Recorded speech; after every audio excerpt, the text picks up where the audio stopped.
Salut à tous, je suis ravi de retrouver sur canalturf.com, direction l'hippodrome de Toulouse pour le quintet de ce vendredi 11 novembre, une course courue sur la Formule Handicap qui rassemble 18 compétiteurs de 4 ans et au-dessus, épreuve relativement ouverte que ce prix de la Toulouse avec des chevaux qui ont pour eux d'être en forme et d'autres qui vont apprécier l'assouplissement des pistes. Mon préféré sera le numéro 3, Thomas.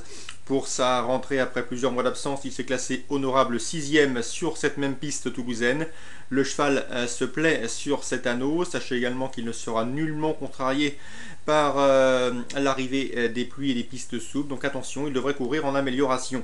D'autant que l'un de ses compagnons d'entraînement s'imposait plaisamment il y a de cela quelques jours sur l'hippodrome de Saint-Cloud. Ensuite, je lui opposerai le numéro 13, Malacan, un cheval qui a été préservé, un cheval tout neuf. Sa forme est sûre, comme en attestent ses derniers résultats, toujours présentés à bon escient par Guy Enrault. Il mérite un certain crédit. Ensuite, je retiendrai le numéro 6, Fabulous Siam, qui reste sur une série de bons résultats.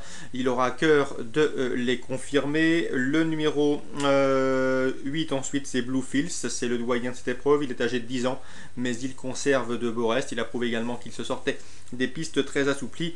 Donc, on le garde. Ensuite, j'ai retenu le numéro 1, Galéo des Flandres, qui a pour lui son expérience à ce niveau de compétition et la monte de Stéphane Pasquier, qui le connaît bien.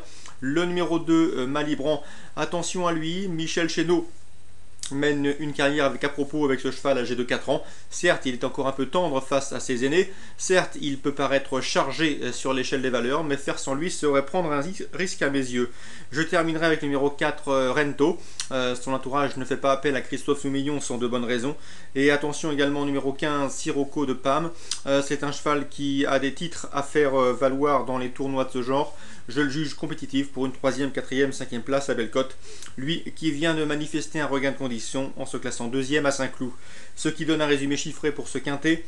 3, ensuite le 13, le 6, le 8, le 1, le 2, le 4 et le 15. Concernant les informations recueillies auprès des professionnels, direction la Réunion 2 sur l'hippodrome de Lyon-la-Soie.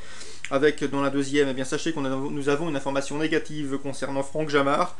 Il présente Socrate de Féline 214. Le cheval est meilleur corde à gauche et meilleur sur les tracés réduits. Donc mieux vaut attendre un engagement dans une quinzaine de jours. Dans la troisième, on se méfiera du 311 Nono de Crouet. D'après son entraîneur Guillaume Huguet, le cheval revient bien. Il ne serait pas surpris de le voir se mêler à l'emballage final et ce à une cote intéressante, donc à glisser pour une éventuelle place dans un multi ou un trio. Le 311 Nono de Crouet.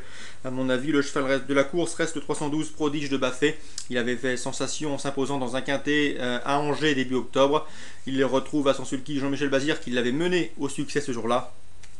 C'est un tandem qui devrait une nouvelle fois frapper très fort. 312, la base logique, 311 pour pimenter les rapports. Dans la 6e, Franck Jamard est confiant avec le 610 Cole Clairland. Le cheval reste sur un succès sur l'hippodrome de Toulouse. Il est une nouvelle fois confiant comme il l'était dernièrement à Toulouse justement.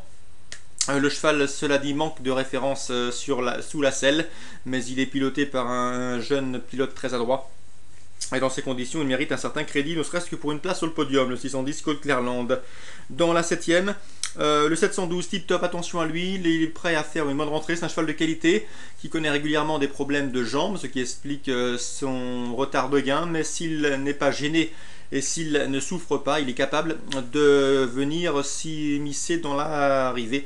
Et ça, une cote également spéculative. Donc attention, Guillaume Huguet est relativement confiant. Son interview est disponible sur Canal Turf Radio. Le 712 Tip Top. Dans cette épreuve, le 716 mérite également crédit. J'ai pu m'entretenir avec son entraîneur Abraham Post. Il s'agit du 716 Tonnerre de l'Inam. L'écurie effectue 600 km pour participer à cette épreuve. Le cheval était un excellent droitier, donc il mérite une certaine mention. Et on terminera dans la 8e avec le 815 Run After, c'est le cheval de classe du lot, le candidat à battre. Il s'annonce une nouvelle fois redoutable. Pour le couplet, je lui associerai le 814. Pouvoir magique, Johan Serres, son entraîneur, nous a fait part de sa grande confiance. Le cheval est au mieux. D'après son entraîneur, il devrait terminer dans les 3 premiers. En tout cas, on a visé cette épreuve. 815 Run After, 814 Pouvoir Magique pour d'éventuels jeux simples et couplets gagnants placés. Voilà, course ciblée à Lyon. On a misé sur la 3e, la 6e, la 7e et la 8e. Très bon jeu à tous et rendez-vous demain.